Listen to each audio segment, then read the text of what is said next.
Assalamualaikum warahmatullahi wabarakatuh. Alhamdulillah rabbil alamin, wassalatu wassalamu ala rasulillah wa ala alihi wa sahbihi wa man ittaba'ahu. Kaum muslimin rahimani wa rahimakumullah jami'an, para pendengar radio Da'wah Salafiyah dimanapun Anda berada. InsyaAllah kita akan kembali melanjutkan kajian rutin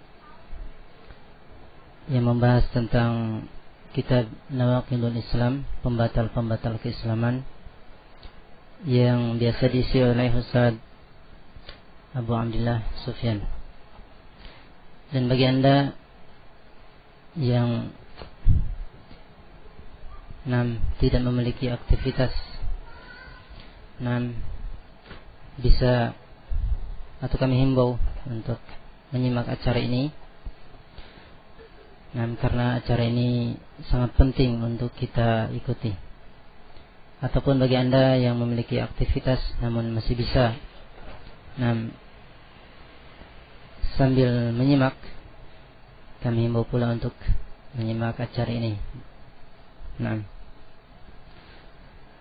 sebelumnya kami umumkan kembali, kami beritahukan kembali bagi Anda yang memiliki pertanyaan, bisa Anda kirimkan pertanyaan Anda ke nomor 0853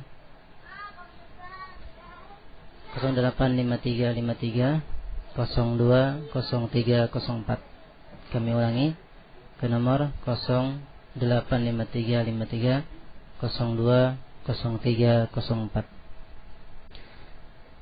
Dan kami mohon maaf bagi Anda yang memiliki pertanyaan yang belum dijawab. Kami mohon maaf belum bisa dijawab disebabkan karena pertanyaan-pertanyaan yang banyak dan waktunya yang sedikit. Dan kami mohon maaf pula dikarenakan radio Da'wah Salafiyah belum bisa siaran secara maksimal dikarenakan kekurangan-kekurangan yang kami miliki. Mudah-mudahan Allah Subhanahu wa taala memberikan kemudahan dalam waktu yang akan datang sehingga radio Da'wah Salafiyah bisa tersiar dengan baik ke tempat Anda. Dan sebelum kita masuk kepada inti permasalahan, di sini ada himbauan bagi ashabul awail, bagi ikhwah yang biasa Jumatan di Masjid An-Nur Al-Athari. Ada himbauan, diharapkan bagi ashabul awail untuk membawa pulpen, pena, untuk membawa pulpen, dikarenakan ada suatu hal yang perlu dicatat, yang perlu dicatat. Atau Anda bacakan cara ininya aja ya. Afwan, umumkan di radio. Ini dari kantor ini. Ashabul awail supados nyarandak pulpen margi aya serat keuneun kangge data di kantor. Jadi maaf, diumumkan di radio supaya ashabul awail membawa pulpen karena ada yang perlu dicatat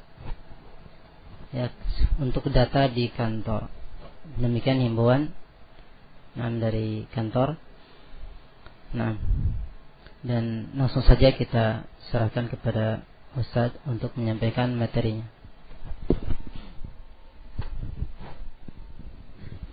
Bismillahirrahmanirrahim.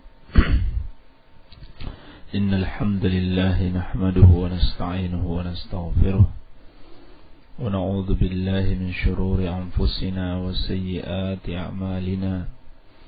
من يهده الله فلا مضل له ومن يضلل فلا هادي له وأشهد أن لا إله إلا الله وحده لا شريك له وأشهد أن محمدا عبده ورسوله صلى الله عليه وعلى آله وصحابته أجمعين ومن تبعهم بإحسان إلى يوم الدين. Ikhwani fi din, at-talabah dan para pendengar radio dakwah salafiyah rahimani wa rahimakumullah. Insyaallah ta'ala kita akan melanjutkan kajian kitab Nawaqidul Islam, pembatal-pembatal keislaman atau hal-hal yang menyebabkan seorang muslim menjadi murtad, karya Al-Imamul Allamah Syekhul Islam Al-Mujaddidul Mujahid Syekh Muhammad bin Abdul Wahhab rahimahullahu ta'ala. Kita masuk pada pembatal keislaman yang ke-9. Qala al-muallif rahimahullahu ta'ala at-tasi' man i'taqada anna ba'd an-nas yas'uhu al-khuruj an syari'ati Muhammadin sallallahu alaihi wa ala alihi wa sallam kama wasi'a al-Khadir al-khuruj an syari'ati Musa alaihi salam fa huwa kafir.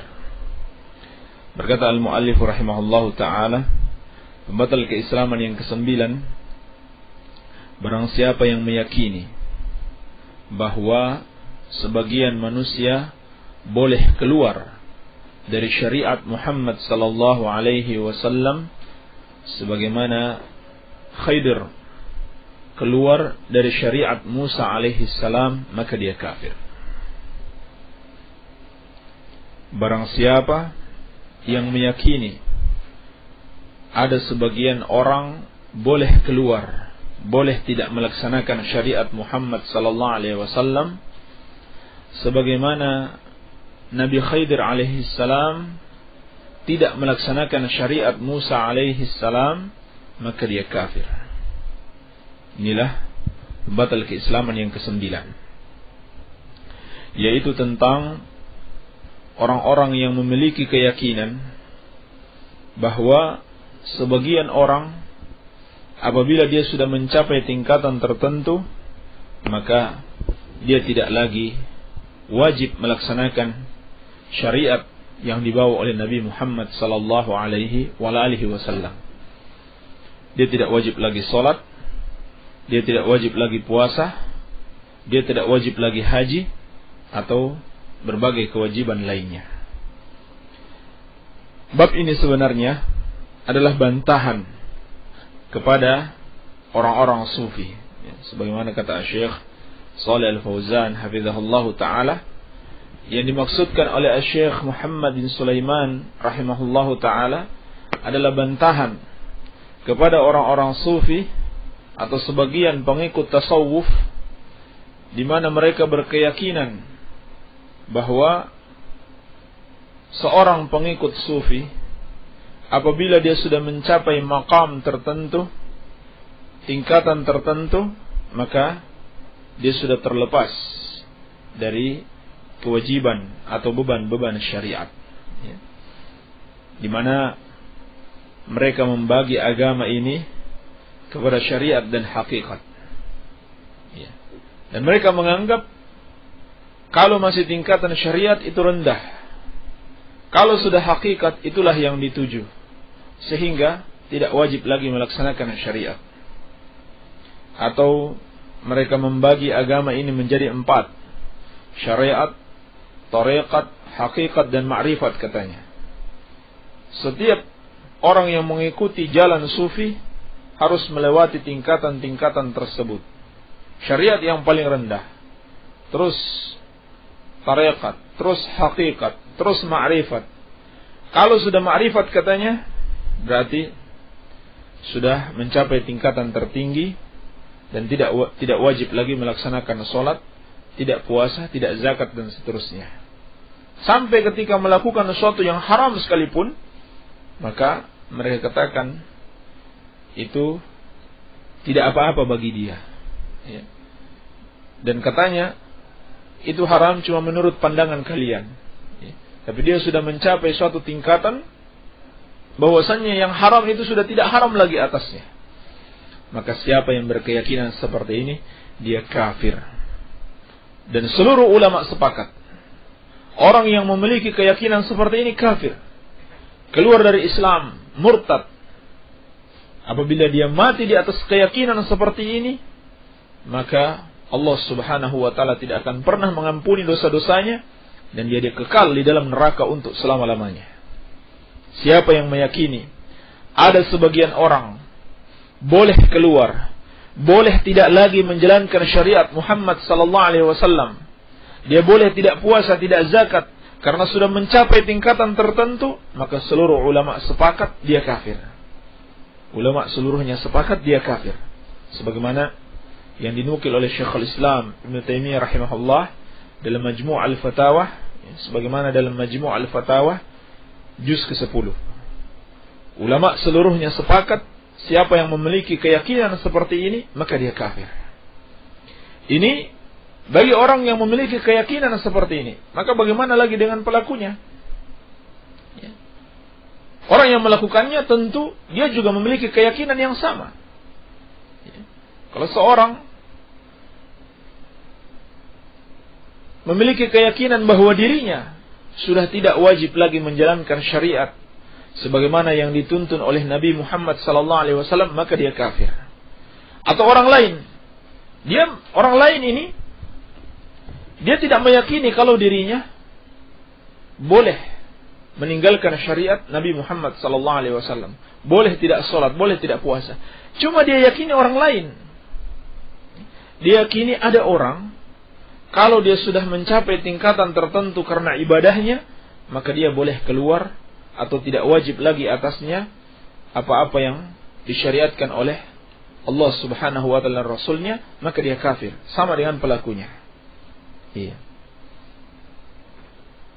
Jadi dalam pembatal keislaman yang ke-9 ini adalah peringatan dari keyakinan-keyakinan seperti ini, keyakinan yang menyimpang dari syariat Islam, bahkan menyebabkan kekafiran. Baik. Lalu dari mana sisi kekafirannya? Ya minimal ada dua sisi. Yang pertama, karena keyakinan seperti itu adalah bentuk pengingkaran dan pendustaan terhadap Al-Quran wa sunnatu Rasulillah sallallahu alaihi wa ala alihi wasallam. Ya. Sebab Al-Quran dan As-Sunnah telah menyampaikan bahwasannya Rasulullah sallallahu alaihi wasallam diutus untuk seluruh manusia. Untuk seluruh manusia. Tidak boleh ada yang lepas dari pengutusan atau dari syariat Rasulullah sallallahu alaihi wasallam. Sehingga apabila seorang berkeyakinan bahwa ada sebagian orang yang boleh tidak mengikuti sebagian atau bahkan seluruhnya syariat Muhammad sallallahu alaihi wasallam, maka dia kafir karena mengingkari Al-Qur'an dan mendustakannya. Dalam Al-Qur'an Allah Subhanahu wa taala telah mengabarkan, "Wa ma arsalnaka illa rahmatan lil alamin." Dan tidaklah kami mengutusmu wahai Muhammad kecuali sebagai rahmat bagi seluruh alam. Surat Al-Anbiya ayat ke-107. Demikian pula firman Allah Subhanahu wa taala, "Wa ma arsalnaka illa kafatan lin-nasi basyiran wa nadhira." Dan tidaklah kami mengutusmu wahai Muhammad kecuali bagi seluruh manusia sebagai pemberi kabar gembira dan peringatan. Surat Saba ayat ke-28. Juga firman Allah Subhanahu wa taala, "Qul ya ayyuhan nasu inni rasulullah ilaikum jami'an." Katakanlah, wahai sekalian manusia, sesungguhnya aku adalah utusan Allah bagi kalian semuanya. Surat Al-A'raf ayat ke-158. Ayat-ayat ini dari Al-Quranul Karim menunjukkan bahwasannya Nabi SAW diutus untuk seluruh manusia, demikian pula jin. Dan juga di dalam hadis riwayat Bukhari dan Muslim dari Jabir bin Abdullah radhiyallahu taala anhuma, Nabi SAW bersabda, "Kana an-nabiyyu yub'atsu ila qaumihi khassatan wa bu'itsu ila an-nasi 'ammatan. Dahulu para nabi hanyalah diutus bagi kaumnya saja. Jadi setiap nabi punya kaum masing-masing. Sedangkan aku diutus kepada seluruh manusia. Jadi orang yang mengingkari syariat Nabi sallallahu alaihi wasallam harus dijalankan oleh seluruh manusia, maka dia kafir. Karena jelas-jelas mengingkari Al-Qur'an dan mengingkari sunnah Rasulullah sallallahu alaihi wasallam. Demikian pula ulama seluruhnya sepakat seperti kata Syekhul Islam Ibnu Taimiyah rahimahullahu taala, wa Muhammadun sallallahu alaihi wasallam mab'utsun ila tsaqalain bittifaqil muslimin. Dalam kitabnya Al-Furqan baina auliya'ir rahman wa auliya'is syaitan, beliau mengatakan, dan Muhammad sallallahu alaihi wasallam diutus kepada as-tsaqalain, kepada manusia dan jin, bittifaqil muslimin, dengan kesepakatan seluruh kaum muslimin. Kalau begitu, orang yang berkeyakinan ada sebagian orang yang boleh tidak mengikuti ajaran Nabi sallallahu alaihi wasallam, dia juga telah menentang ijma'. Dan Nabi sallallahu alaihi wasallam bersabda, "Man syadza fin nar." Barang siapa yang bersendirian, maka dia akan masuk ke dalam neraka. Artinya dia menentang ijma' kaum muslimin, kesepakatan para ulama seluruhnya. Sebagaimana ulama juga sepakat, siapa yang memiliki keyakinan seperti ini, yaitu keyakinan bahwa sebagian orang boleh tidak melaksanakan ajaran Nabi sallallahu alaihi wasallam karena sudah mencapai tingkatan tertentu, maka ulama seluruhnya sepakat orang ini kafir. Orang ini kafir, murtad, keluar dari Islam. Ya. Karena telah mengingkari dan mendustakan Al-Quran. Dan itu sama artinya dia mengingkari Rasulullah sallallahu alaihi wasallam. Dan ini sisi kekafiran yang kedua, yaitu pengingkaran terhadap Rasulullah sallallahu alaihi wasallam dan mengikuti selain jalannya orang-orang yang beriman. Kalau begitu, dia mengikuti jalannya orang-orang kafir. Dan Allah Subhanahu wa taala telah memperingatkan di dalam Al-Qur'anul Karim, "Wa may yushaqiqir rasula min ba'di ma tabayyana lahul huda wa yattabi' ghayra sabilil mu'minin nuwallihi ma tawalla wa nuslihi jahannama wa sa'at masira." Dalam surat An-Nisa ayat ke-115.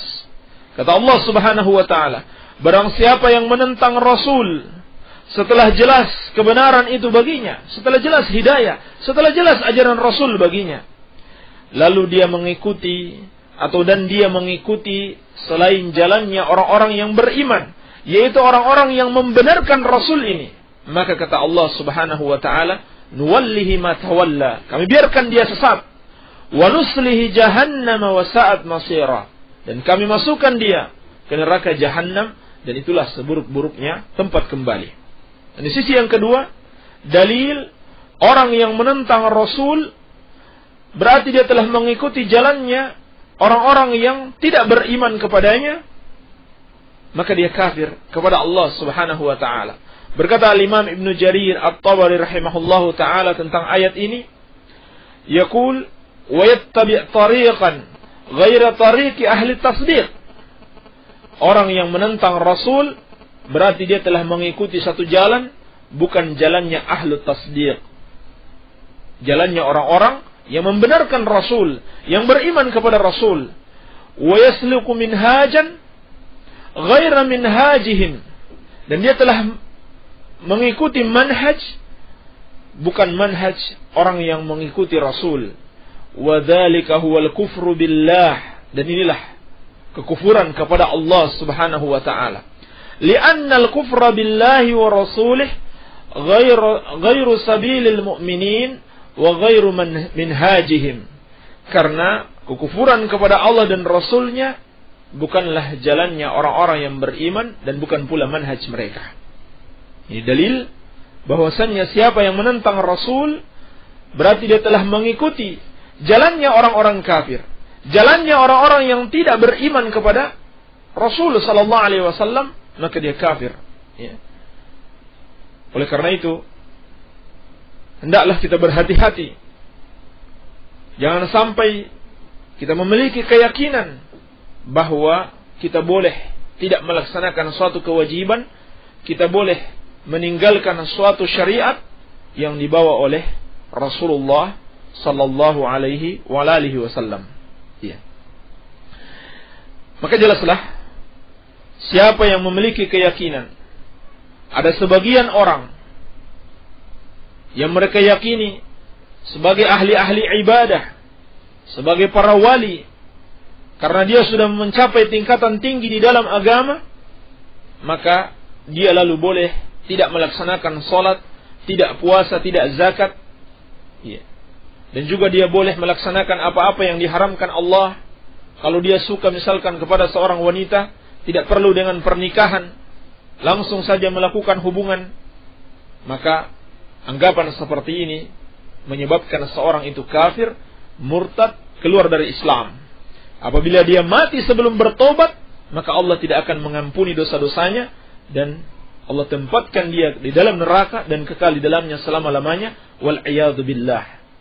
Dan ini merupakan tipuan syaitan, merupakan tipuan syaitan kepada orang-orang sufi, diakibatkan mereka beribadah tanpa didasari oleh ilmu. Mereka menjalankan agama ini tanpa mengikuti Al-Quran dan Sunnah, sehingga mudah sekali bagi syaitan untuk menipu mereka.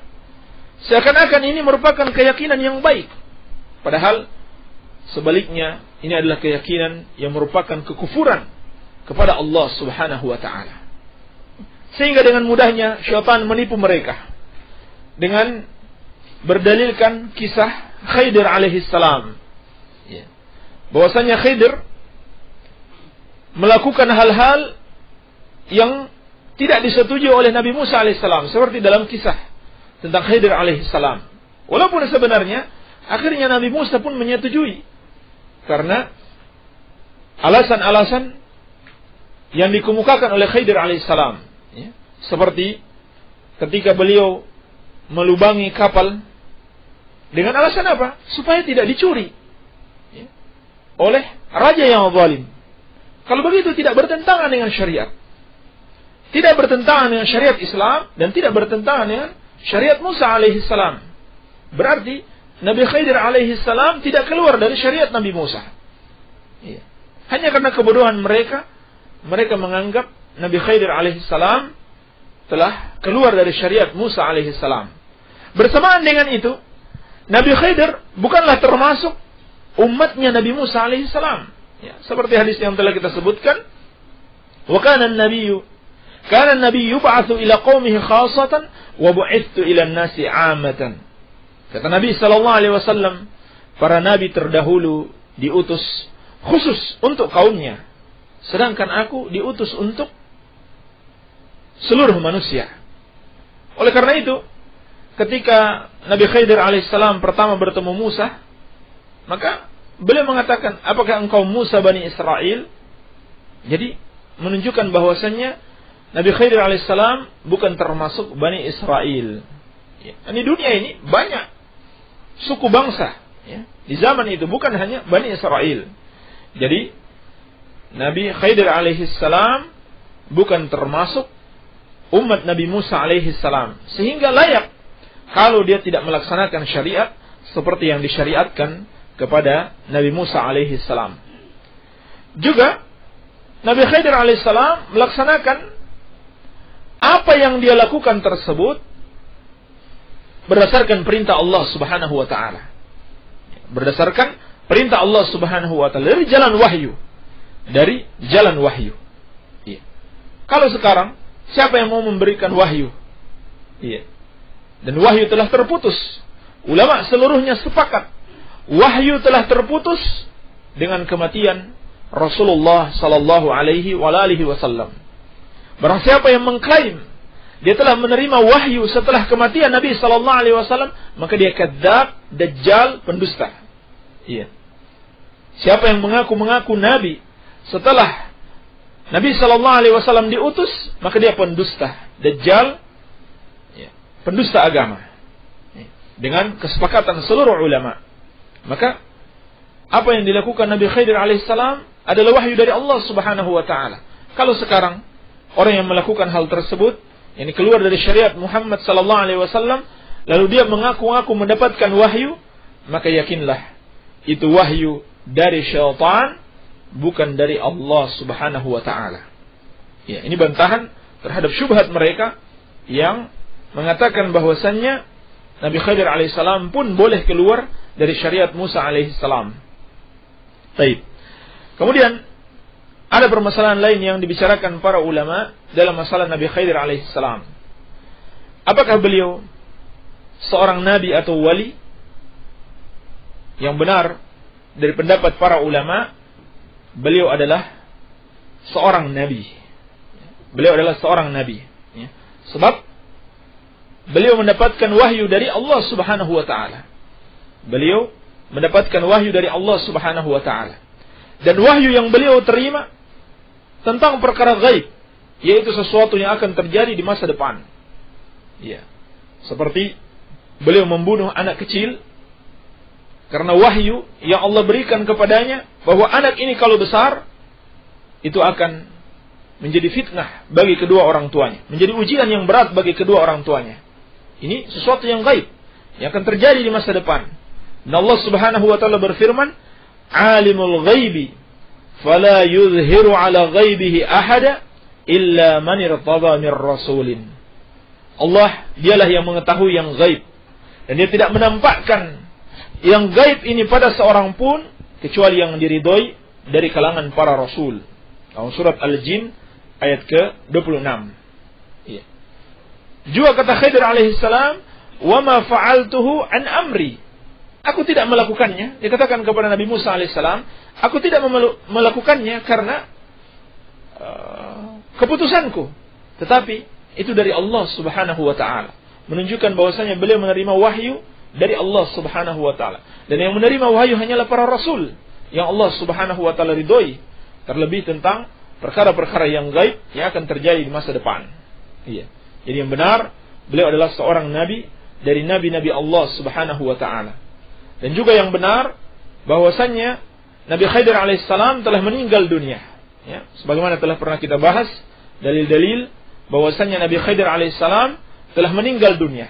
Ya, sehingga kata ulama, andaikan beliau masih hidup, maka tentunya beliau akan datang kepada Rasulullah sallallahu alaihi wasallam dan beriman kepada Rasulullah sallallahu alaihi wasallam dan menolong Rasulullah sallallahu alaihi wasallam.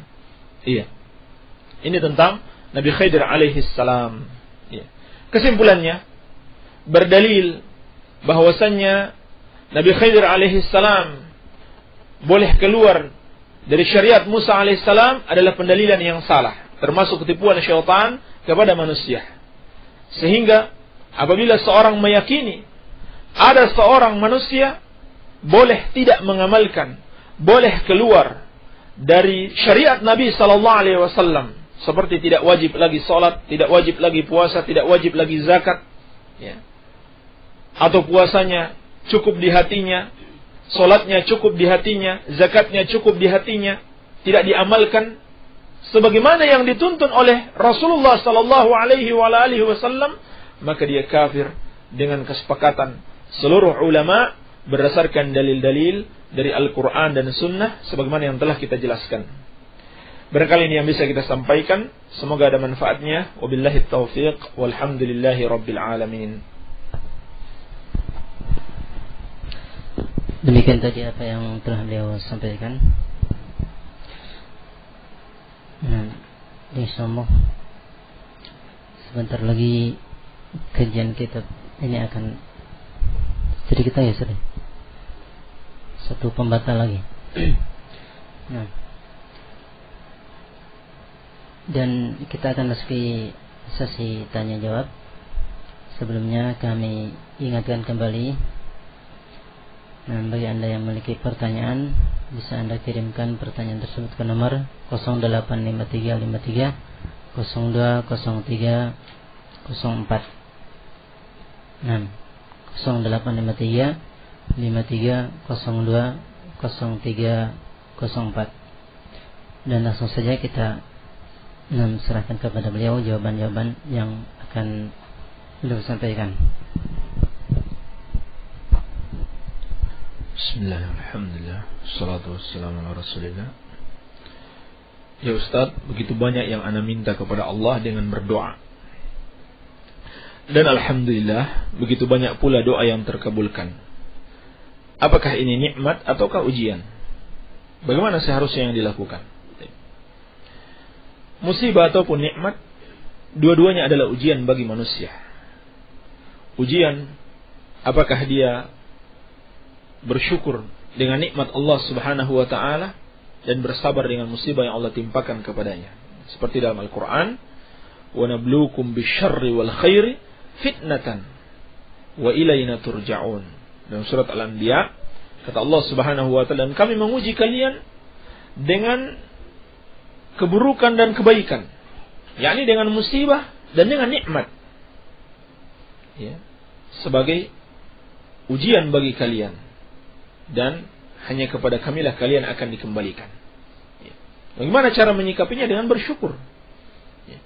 Bersyukur dengan lisan, dengan memuji Allah Subhanahu wa taala dan meyakini nikmat itu datangnya dari Allah dan menjalankan kewajiban yang Allah berikan pada nikmat tersebut. Seperti kalau kita dianugerahkan nikmat seorang anak, maka kita laksanakan kewajiban untuk mendidiknya. Kalau kita dianugerahkan nikmat harta, kita laksanakan kewajiban untuk berzakat dan seterusnya. Jadi nikmat yang kita dapatkan juga termasuk ujian, apakah kita bisa bersyukur atau tidak. Jadi yang harus kita lakukan adalah dengan bersyukur. Bolehkah memakan laron? Laronnya apa? Serangga ya? Hah? Iya. Laron termasuk serangga. Nabi sallallahu alaihi wasallam bersabda, "Uhillat lana al-maytatani wad-damani. Fa amma al-maytatani al-hud wal-jarad, wa amma ad-damani al-qabid wat-tihal." Kata Nabi sallallahu alaihi wasallam, dihalalkan kepada kita dua bangkai dan dua darah. Dua bangkai dan dua darah. Adapun dua bangkai yaitu bangkai ikan dan serangga. Atau belalang. Nah, sejenisnya. Sedangkan dua darah itu hati dan limpah. Ini tidak mengapa insyaallah ta'ala. Dengan hamba Allah, kalau sesudah wiridan membaca Ya Rahman, Ya Rahim, Ya Ghafur, Ya Razzaq, mohon penjelasannya. Kalau yang dia maksudkan dia mau berdoa, Ya Rahman, Irhamni. Ya Rahman ini kan memanggil. Ya Rahman, wahai zat yang maha Rahman, yang Rahim, yang Ghafur, Ya Razzaq. Kalau maksudnya mau berdoa, maka ini bagus. Termasuk tawassul dengan nama-nama Allah Subhanahu wa taala. Adapun zikir Ya Rahman, Ya Rahim, Ya Ghafur itu saja yang diucapkan, ini tidak ada dalilnya. Kita tidak tahu kalau ada dalilnya seperti ini. Baik. Tapi ini digunakan untuk berdoa. Iya. Kenapa orang salafi kalau diucapkan salam mereka tidak mau menjawab? Nah, ini penilaian yang subjektif. Jangan karena perbuatan sebagian orang lalu kita menyamaratakan semuanya. Kalau mau menyamaratakan semuanya, semua orang muslim kena. Sebab dia orang muslim juga. Kalau begitu semua orang muslim tidak mau menjawab salam. Demikian pula pelaku-pelaku terorisme. Mereka itu muslim. Kalau kita mau menyamaratakan seperti yang dilakukan orang-orang kafir, orang-orang Eropa misalkan, kebanyakan mereka menganggap semua orang muslim itu teroris. Padahal yang melakukan adalah 1-2 orang saja. Ini kesalahan sebagian orang, tidak boleh digeneralisir, tidak boleh disamaratakan untuk semua orang. Iya. Baik. Ustaz, berdosakah kalau kita melonjor, melamun jorok, menghayal, imajinasi dan pembicaraan seks melalui telepon atau HP dengan menghubungi seseorang, akan tetapi tidak bercinta dengannya langsung? Beri aku dalil dan tolong jelaskan ayat Al-Quran dan hadis. Terima kasih. Ini hukumnya haram. Ya. Hukumnya haram seorang berhayal melakukan perzinahan. Ya. Apalagi sampai membicarakannya melalui HP. Ya, seperti dalam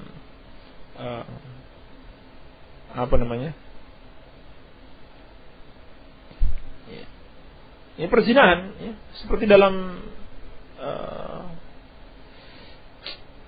sudah ada program seperti ini, ya. Menelpon pada nomor tertentu, ya, dengan biaya yang mereka patok, ya, sehingga mereka mendapatkan keuntungan dari itu. Ini termasuk perzinahan. Ya. Zina hati namanya. Kalau dengan lisan, zina lisan. Ya. Seperti dalam hadis Bukhari dari Abu Hurairah radhiyallahu anhu, Nabi sallallahu alaihi wasallam bersabda, "Inna Allah kataba 'ala ibni Adam haddahu min az-zina. Adraka dzalika la mahalata." Sesungguhnya Allah telah menuliskan atas anak Adam itu bagiannya dari zina. Mesti dia mendapati bagian tersebut. Fazina al-ainani an-nazar. Zina dua mata adalah memandang. Wazina al-lisan an-nutq. Dan zinanya lisan adalah dengan membicarakan. Wan nafsu tamanna wa tashtahi. Dan jiwa atau hati berkeinginan dan berangan-angan. Wal farju yusaddiqu dzalika aw yukadzibuh. Dan puncaknya adalah dengan kemaluan. Iya. Apakah dia melakukannya atau tidak? Jadi termasuk zina. Dan di sini zina dalam dua bentuk, dengan lisan, ya, melalui telepon atau HP, dan juga dengan hati. Demikian pula perbuatan itu mengantarkan pada zina kemaluan. Ini jelas. Perbuatan tersebut bisa mengantarkan pada zina kemaluan. Dan Nabi sallallahu alaihi wasallam atau Allah Subhanahu wa taala berfirman, "Wala taqrabuz zina, innahu kana fahishatan wa sa'a sabila." Janganlah kalian mendekati zina, karena sesungguhnya zina itu adalah perbuatan yang keji dan seburuk-buruknya jalan. Jadi, seluruh yang mengantarkan kepada zina diharamkan dalam Islam, maka tidak boleh dilakukan. Baik. Kenapa? Kalau meragukan kekafiran orang-orang yang menyekutukan Allah, maka dia kafir. Sebab keimanan itu harus yakin. Kita harus yakin dengan kalimat la ilaha illallah. Yakin dengan Al-Quran wa Sunnah. Kalimat la ilaha illallah mengharuskan kita menyatakan salah semua sesembahan selain Allah Subhanahu wa ta'ala, dan para penyembahnya itu kafir. Ini makna kalimat la ilaha. Tidak ada sesembahan. Jadi maksudnya tidak ada sesembahan yang berhak. Kemudian kita tetapkan illallah, hanya Allah Subhanahu wa ta'ala yang berhak disembah. Maka siapa yang menyembah Allah dia muslim, yang menyembah selain Allah dia kafir. Dan iman itu harus yakin. Iman itu kan artinya keyakinan. Kalau ragu berarti belum beriman. Iya. Kalau ragu berarti belum beriman. Demikian pula Allah Subhanahu wa ta'ala telah mengabarkan tentang kekafiran orang-orang yang menyekutukan Allah Subhanahu wa ta'ala. Harus yakin dengan ayat-ayat Allah. Kalau seorang masih ragu, berarti dia belum beriman. Kalau belum beriman, berarti belum pantas dikatakan sebagai seorang muslim, tapi orang yang kafir kepada Al-Quranul Karim, kepada Allah Subhanahu wa ta'ala. Wallahu a'lam. Saya mau bertanya, bolehkah seseorang memakai baju organisasi? Memakai baju organisasi, baju partai, akan tetapi tidak ikut di dalam organisasi tersebut. Iya. Baik. Telah dimaklumi bersama bahwasannya wajib bagi kita menghindari organisasi-organisasi atau partai yang memecah belah umat. Partai-partai hizbiyah, organisasi-organisasi hizbiyah yang mengedepankan fanatisme golongan dan mengajarkan ajaran-ajaran yang bertentangan dengan Al-Quran dan Sunnatu Rasulullah Sallallahu Alaihi Wasallam. Maka tidak sepatutnya seorang Muslim menggunakan atribut-atribut suatu partai atau suatu organisasi yang mengajak kepada kebatilan. Karena hal itu berarti dukungan dan keridhaan terhadap kebatilan tersebut.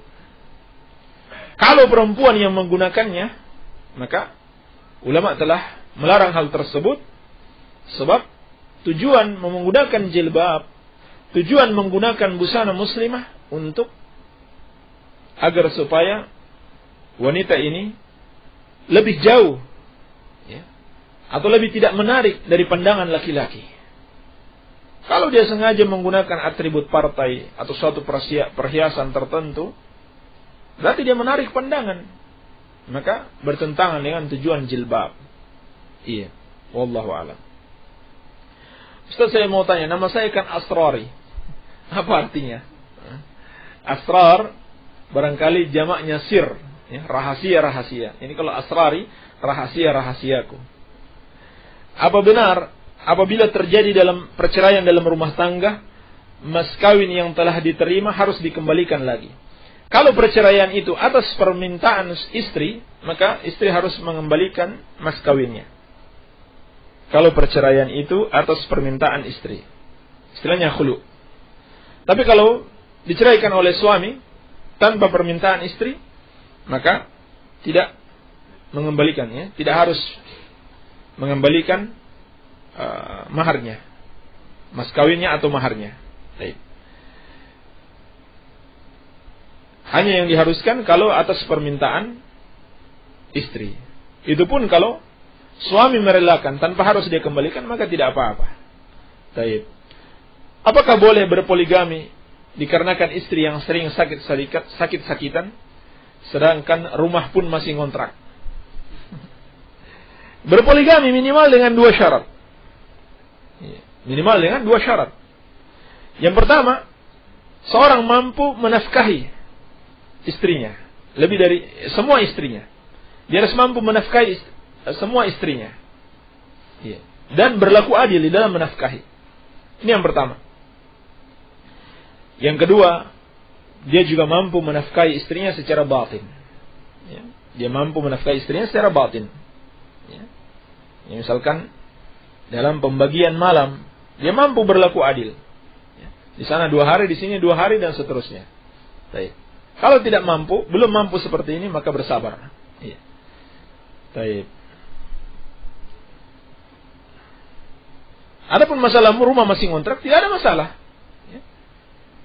Kalau bisa mengontrakkan 2 rumah atau 3 rumah sampai 4 rumah untuk masing-masing istri, tidak ada masalah. Tidak harus memiliki rumah sendiri dulu. Iya. Nggak ada masalah walaupun rumah masih ngontrak, yang penting mampu mengontrakkan untuk 2 istri. Baik. Membaca Bismillahirrahmanirrahim 180 kali atau 200 kali setelah sholat fardu subuh, apa manfaat dan faedahnya? Mohon dijawab.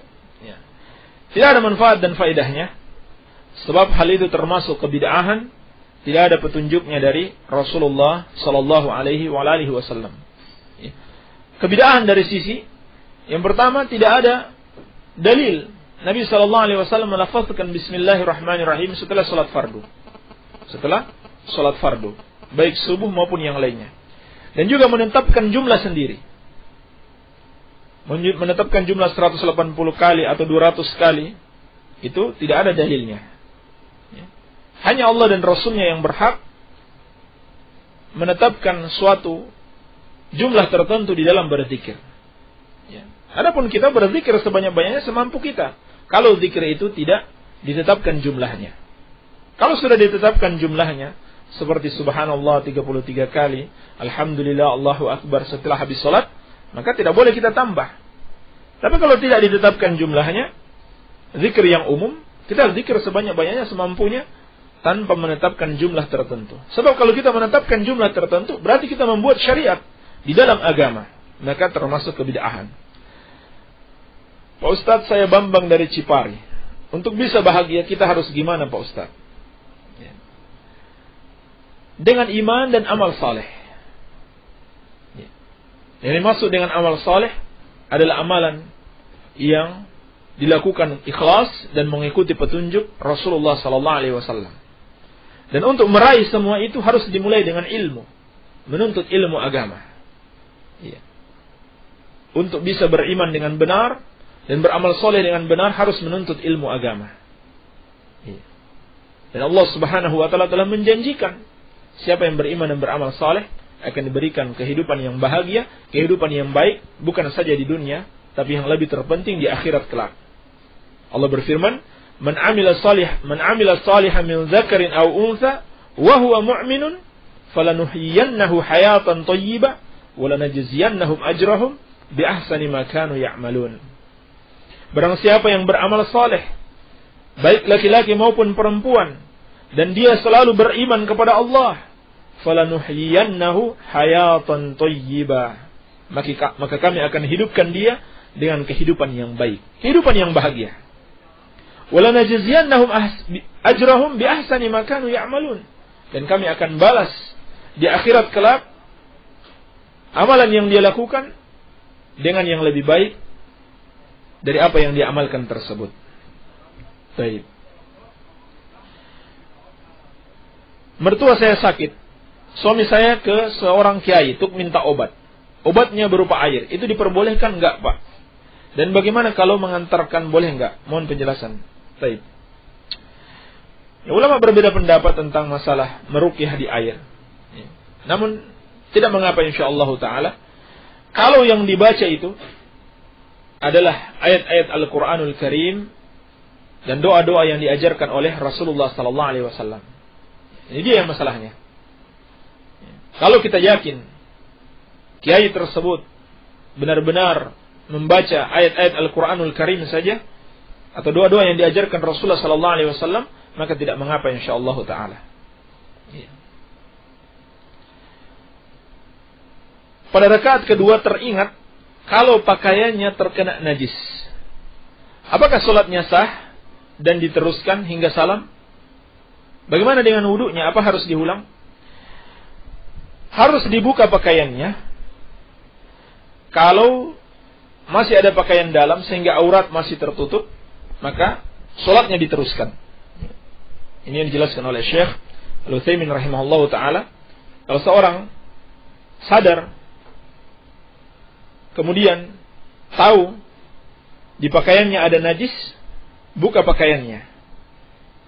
Tapi kalau dengan membuka pakaian auratnya terbuka, maka terpaksa dia harus memberhentikan salatnya ya, dan mengganti pakaiannya. Dan tidak perlu berwudu lagi. Cukup mencuci pakaian yang terkena najis tersebut kalau mau dipakai lagi, atau anggota tubuh yang terkena najis. Iya. Dan Nabi sallallahu alaihi wasallam suatu hari pernah salat, ya, sebagaimana hadis dalam riwayat Bukhari dari Abu Sa'id Al-Khudri, suatu hari pernah salat, lalu beliau melepas sandalnya. Beliau melepas sandalnya. Para sahabat ketika itu ikut-ikutan juga melepas sandal mereka ketika salat. Lalu setelah salat, Nabi sallallahu alaihi wasallam mengabarkan bahwasannya saya melepas sandal itu bukan karena suatu syariat, bukan karena suatu aturan yang baru dalam salat, tidak. Tapi Jibril datang memberitahukan bahwasannya di sandalku itu ada najis. Maka beliau lepaskan dan beliau teruskan salatnya.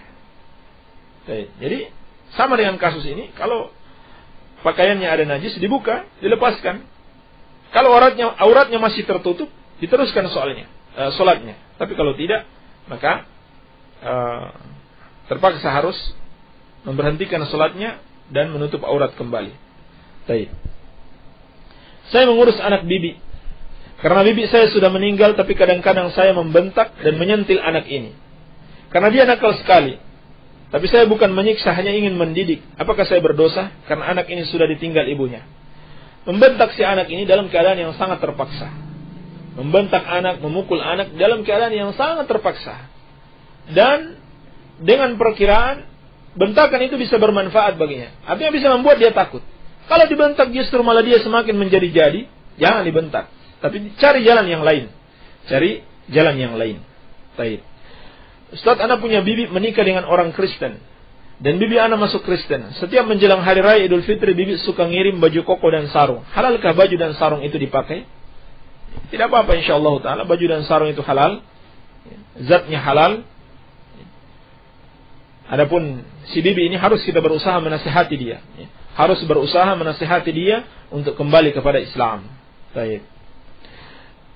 Di sini ada orang yang membenci wanita berjilbab, sedangkan dia sendiri mengaku orang Islam. Dan apabila ada yang lewat orang yang bercadar, dia bilang, tuh ada setan lewat. Apakah orang tersebut termasuk memperolok-olok peraturan Allah? Ini tidak diragukan lagi. Ini termasuk bentuk penghinaan dan cercaan dan mempermainkan syariat Allah Subhanahu wa taala. Dan ini hukumnya termasuk kekafiran kepada Allah Subhanahu wa taala. Nah, orang ini harus dinasihati agar dia bertobat kepada Allah Subhanahu wa taala. Baik. Apakah Ummu Rifa'ah dan Ummu Sa'ad sudah kafir dan boleh dibunuh? Bagaimana dengan orang-orang yang membelahnya? Apakah sama hukumnya? Masalah kekafiran seseorang yang tadinya muslim itu adalah hak hakim atau hak ulama besar dalam menetapkannya. Adapun orang-orang yang mengikutinya sama hukumnya. Siapa yang meridhoi suatu kemungkaran, maka dia dianggap sebagai orang yang melakukan kemungkaran tersebut. Iya. Allah Subhanahu wa taala telah melarang kita membela atau bahkan sekedar condong untuk membela mereka. Allah berfirman, "Wala tarkanu ilal ladzina zalamu fatamassakumun nar." Janganlah kamu condong kepada orang-orang yang zalim itu sehingga kamu disentuh oleh api neraka. Hati-hati. Ya. Jangan membela orang-orang yang zalim. Dan sebesar-besarnya kezaliman adalah kesyirikan dan bid'ah. Jangan kalian condong kepada orang-orang yang zalim sehingga kalian disentuh oleh api neraka. Kata Ustaz, kalau terpaksa harus berhubungan dengan bank, boleh asal tidak mengambil bunganya. Apakah itu tidak termasuk ta'awun atau wala dalam berkembangnya praktik riba? Maksud saya di sini, berhubungan dengan bank yang tidak ada praktik ribanya. Seperti untuk transfer, kan tidak ada praktik riba di situ. Kita transfer 1 juta, diterima di sana 1 juta. Cuman kita dikenakan biaya, misalkan 2.500. Itu sudah jasa pengiriman. Itu bukan riba. Itu maksud saya, bukan kita meminjam di bank, lalu kita kembalikan dengan tambahan bunga. Nah, ini tidak boleh. Demikian pula kita menyimpan uang di bank. Ini sudah difatwakan para ulama besar. Hal ini boleh dalam keadaan sangat terpaksa. Dalam artian terpaksa, seperti kita khawatir kalau kita simpan uang di rumah mungkin hilang, atau dicuri orang, mudah dicuri orang, maka terpaksa kita simpan di tempat yang aman. Jadi maksudnya, kalau ada tempat aman yang lain selain bank, maka hendaklah kita menyimpan di situ. Hendaklah kita menyimpan di situ. Baik. Jadi insyaallah taala tidak termasuk bentuk ta'awun atau wala kepada mereka. Karena kita tidak bermaksud demikian dan kita tidak melakukan riba. Dan kita tidak melakukan riba. Yakni kita tidak mengambil bunganya. Dan kita juga tidak meminjam lalu mengembalikan ditambah dengan bunga. Iya. Baik, wallahu a'lam.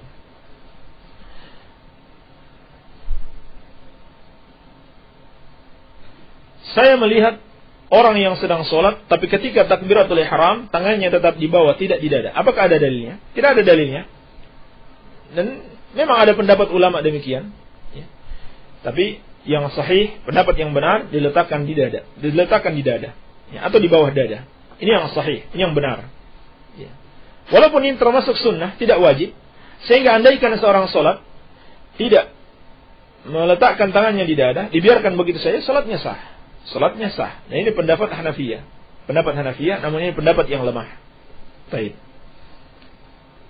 Ustaz, saya dulu suka lihat sulap-sulap dan pemburu hantu di TV. Waktu itu saya tidak tahu dan kadang-kadang ragu, apakah saya berdosa dan gimana cara tobatnya. Ya, sudah kita sebutkan kemarin bahwa itu termasuk sihir. Ya, menontonnya berarti termasuk meridhoi. Ya, meridhoi perbuatan sihir tersebut. Maka hal itu termasuk sesuatu yang tidak dibolehkan, dan cara tobatnya adalah dengan menyesali perbuatan tersebut dan bertekad tidak akan mengulanginya, dan bertobat kepada Allah Subhanahu wa taala dengan sebenarnya. Ya, dengan meninggalkan perbuatan tersebut, ya, menyesali perbuatan itu, kemudian bertekad tidak akan mengulanginya dan meninggalkannya. Ini cara bertobat. Baik. Ustaz mau nanya, ada sebuah pimpinan ormas yang memanggil anggotanya dikarenakan dia dekat dengan orang-orang yang mengamalkan sunnah Nabi sallallahu alaihi wasallam. Juga karena dia dianggap menyelisihi amalan-amalan ormasnya yang telah diputuskan selama ini. Apakah pimpinan seperti ini bisa disebut sebagai tagut? Bagaimana hukum orang yang seperti ini menurut syariat? Baik. Ormas itu mengklaim ormas Islam berlandaskan Al-Quran dan As-Sunnah. Ini sudah dimaklumi cara-cara hizbiyah, ya. Cara-cara orang yang fanatisme golongan, ya.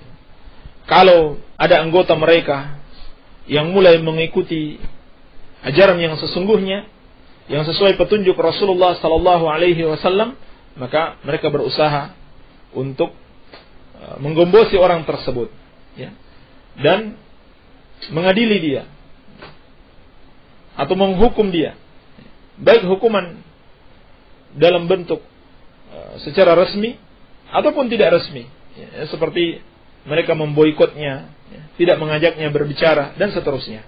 Ini ciri-ciri hizbiyah, ciri-ciri fanatisme golongan, ya, ciri-ciri ahlul bid'ah. Ya. Kalau orang yang mau mengikuti sunnah Nabi sallallahu alaihi wasallam hanya karena bertentangan dengan keputusan-keputusan organisasi, lalu orang itu kemudian dihalang-halangi. Ya, ini organisasi hizbiyah, walaupun mereka mengklaim sesuai dengan Al-Quran dan Sunnah, ya, tapi kalau seperti ini caranya, ini bukanlah organisasi yang sesuai dengan manhaj Ahlus Sunnah wal Jamaah. Iya. Dan aturan-aturan organisasi itu tidak boleh bertentangan dengan Al-Quran dan Sunnah Rasulullah Sallallahu Alaihi Wasallam. Ya, tidak boleh bertentangan. Tidak ada ketaatan kepada makhluk apabila aturan itu adalah kemaksiatan kepada Allah Subhanahu wa taala. Dan ini menyerupai tagut. Menyerupai tagut yang membuat aturan-aturan yang bertentangan dengan syariat Allah Subhanahu wa taala.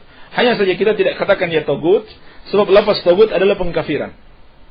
Kita mengatakan seorang tagut berarti mengkafirkan dia.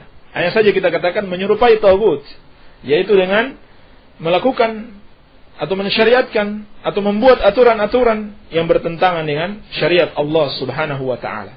Maka hukumnya dalam syariat orang seperti ini dan organisasinya harus ditinggalkan. Tidak boleh terus bersama dengan orang-orang yang zalim tersebut. Wala tarkanu ilal ladzina zalamu fatamassakumun nar. Jangan kamu condong terus kepada orang-orang yang zalim tersebut sehingga kamu disentuh oleh api neraka. Baik. Kata orang Sururi, istilah salafi itu tidak syar'i. Yang syar'i itu Ahlus Sunnah. Mohon penjelasannya. Baik. Ya, istilah ini telah disebutkan oleh para ulama. Ya, Syekhul Islam Ibnu Taimiyah rahimahullahu taala berkata, la aiba fi man intasaba ila manhajis salaf. Ya, tidak ada aib siapa yang mau bernasab, berintisab kepada manhajus salaf. Demikian pula Al-Imam Az-Zahabi rahimahullahu taala ketika menceritakan biografi para ulama seperti dalam biografi Al-Imam Ad-Darqutni rahimahullahu taala, wa kana salafiyan. Kata Imam Az-Zahabi rahimahullah, dia adalah seorang salafi. Jadi istilah ini adalah istilah yang sudah digunakan oleh para ulama. Dan tidak mesti suatu istilah harus berdasarkan dalil. Ya, seperti istilah tahiyatul masjid. Salat tahiyatul masjid tidak ada dalilnya istilah tersebut. Demikian pula salatul tarawih. Dan istilah itu sudah disepakati oleh seluruh para ulama. Seluruh ulama sudah menerima. Kalau kita cari dalil dalam Al-Quran dan Sunnah, tidak ada namanya salat tarawih. Tidak ada namanya salat tahiyatul masjid. Nabi SAW cuma mengatakan, siapa yang masuk masjid, salat 2 rakaat. Beliau tidak mengatakan ini namanya salat tahiyatul masjid. Tetapi para ulama tidak ada yang mengingkari istilah ini. Tidak ada yang mengingkari istilah ini. Baik. Jadi ini omongan-omongan orang yang tidak mengerti kaidah-kaidah dalam syariat dan tidak mengerti akwal dan penjelasan para ulama Ahlus Sunnah wal Jamaah. Demikian pula istilah Ahlus Sunnah secara khusus. Silakan cari dalam Al-Quran atau dalam As-Sunnah istilah secara khusus, adanya istilah Ahlus Sunnah wal Jamaah. Adanya istilah Ahlus Sunnah wal Jamaah. Cuma dipahami dari dalil-dalil sehingga dinamakan Ahlus Sunnah wal Jamaah. Baik, wallahu alam. seorang muslim enggan atau bahkan tidak mau menjalankan syariat Islam yang benar karena terkesan agamis. Bagaimana orang itu? Bagaimana membantahnya? Kalau dia mengingkari atau membenci atau tidak ridho, tidak setuju, tidak sepakat dengan satu ajaran Islam, maka tidak diragukan lagi dia kafir. Tidak diragukan lagi dia kafir. Hanya saja seperti yang kita sebutkan sebelumnya, untuk mengkafirkan itu ada syarat-syaratnya. Perbuatannya jelas kekafiran, tapi orangnya, untuk mengkafirkan orangnya ada syarat-syaratnya. Di antara syaratnya yang mengkafirkan itu adalah para ulama besar atau hakim di satu pemerintahan kaum muslimin. Tapi kalau dia tidak mau menjalankan syariat karena mengikuti hawa nafsu, dia tahu dia salah karena tidak menjalankan syariat. Dia akui dia salah, maka dia berbuat maksiat tidak sampai pada kekufuran. Dan orang tersebut harus kita nasihati. Baik, yang terakhir ya. Bolehkah azan dikumandangkan oleh seorang wanita dan dengan tujuan untuk menolak bala seperti datangnya angin ribut atau hujan lebat yang disertai angin, atau untuk mengobati sakit seseorang, atau untuk meminta datangnya rezeki? Di tempatku ada orang yang selalu melakukannya dan selalu didatangi banyak orang. Hamba Allah di Cintaratu Lakbok. Azan itu dikumandangkan oleh laki-laki, bukan oleh wanita. Demikian pula ketika terjadi semacam angin ribut atau hujan lebat, maka yang disyariatkan adalah berdoa. Yang disyariatkan adalah berdoa kepada Allah Subhanahu wa taala. Wallahu a'lam.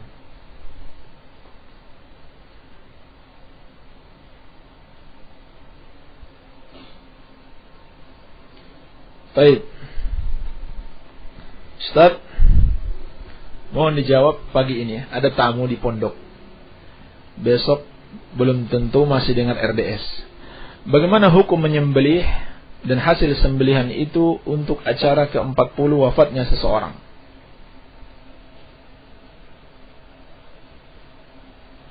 Baik.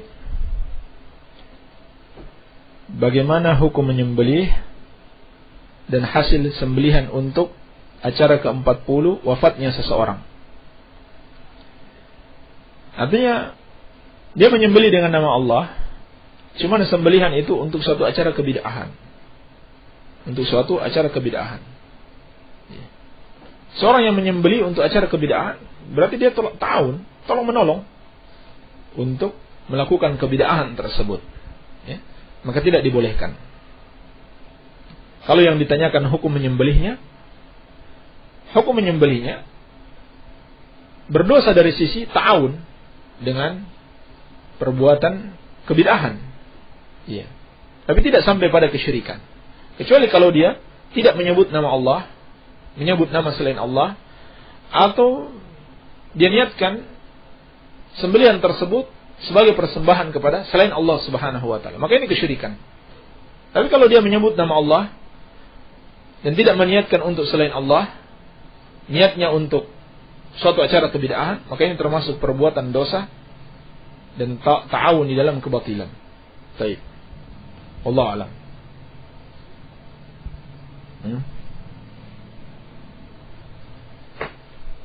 Yang mana ini? Surat yang mana?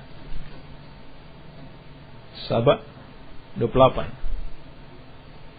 Baik, Ustaz Afwan meluruskan tadi menyebutkan surat As-Saba 24, tetapi yang benar surat As-Saba 28. Iya benar, surat As-Saba 28. Wa ma arsalnaka illa kafatan lin-nas basyira wa nadhira.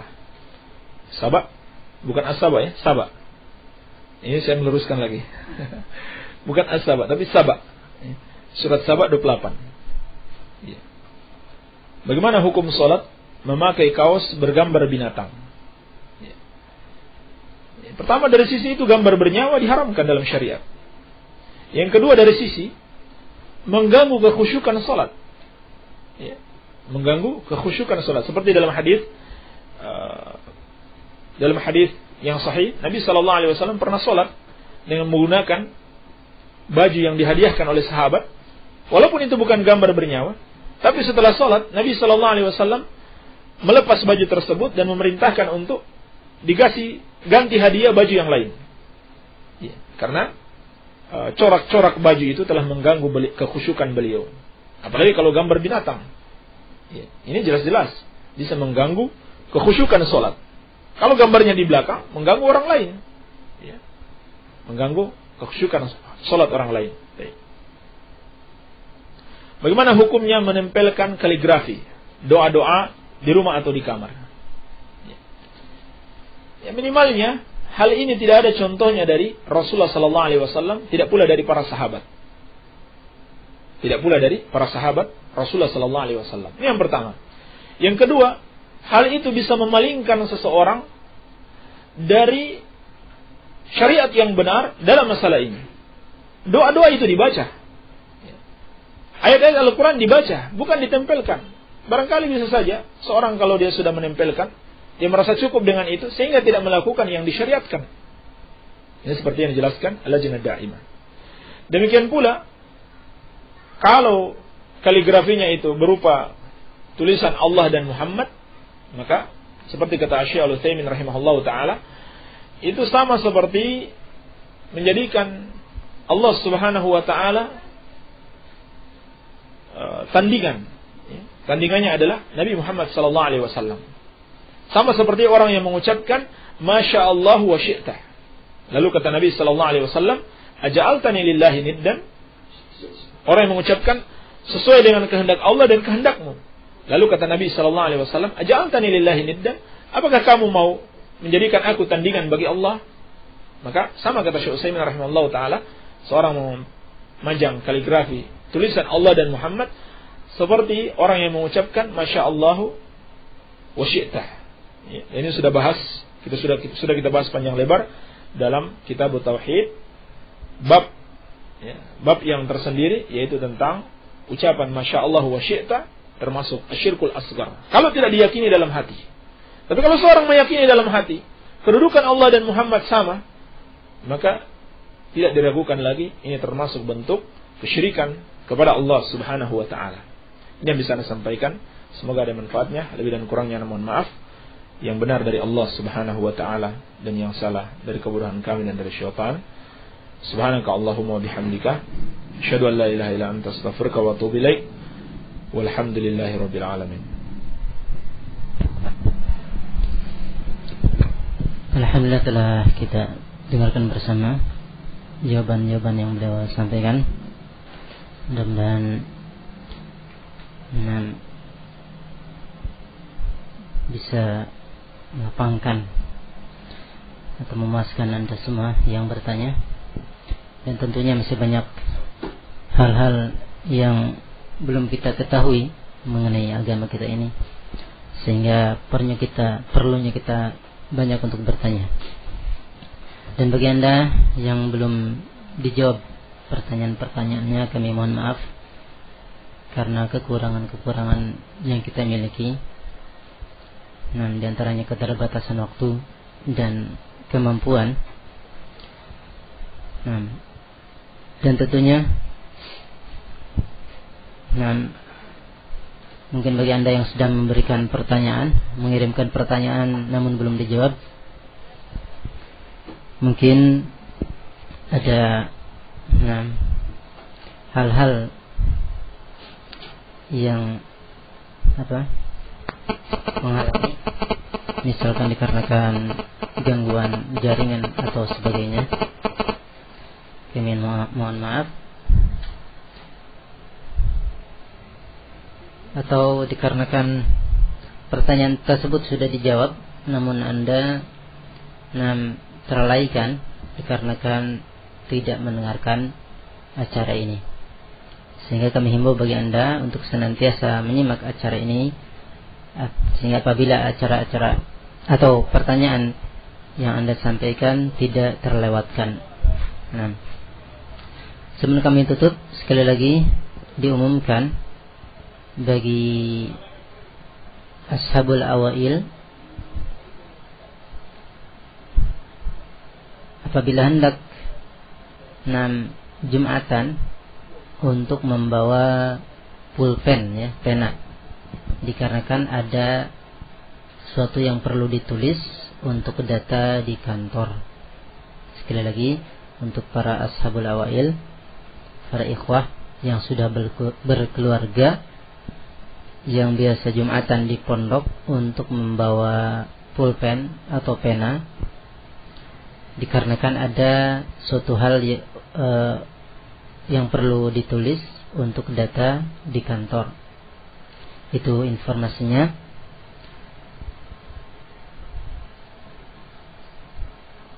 Nah, kami tutup acara ini dan doa kafaratul majlis. Subhanakallahumma wa bihamdika asyhadu an la ilaha illa anta astaghfiruka wa atubu ilaik. Wassalamualaikum warahmatullahi wabarakatuh.